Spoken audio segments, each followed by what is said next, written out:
ஒரு அச்சத்தை உண்டு பண்ணும். சட்டத்தை நான் எடுத்துப்பேன்றான். பிச்சைக்காரனை தானே சொல்லணும்ன்றான். நீ ஒத்துக்கிறியா?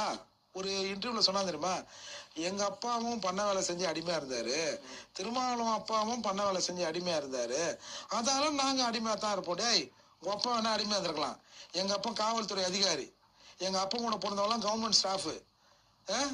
நீங்களாம் செருப்பு போடாம இருந்திருப்பீங்க, நாங்க காலில் ஷூ இல்லாம இருந்திருக்க மாட்டோம்.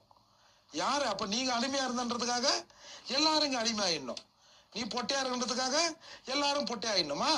இது என்னது இது? ஒரு அச்சத்தை உண்டு பண்ணும். சட்டத்தை நான் எடுத்துப்பேன்றான். பிச்சைக்காரனை தானே சொல்லணும்ன்றான்.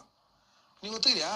ஒரு இன்டர்வியூல சொன்னா தெரியுமா, எங்க அப்பாவும் பண்ண வேலை செஞ்சு அடிமையா இருந்தாரு, திருமாவளவன் அப்பாவும் பண்ண வேலை செஞ்சு அடிமையா இருந்தாரு, அதால நாங்க அடிமையா தான் இருப்போம். டேய், உங்க அப்பா வேணா அடிமையா இருந்திருக்கலாம், எங்க அப்பா காவல்துறை அதிகாரி, எங்க அப்பா கூட பிறந்தவெல்லாம் கவர்மெண்ட் ஸ்டாஃபு.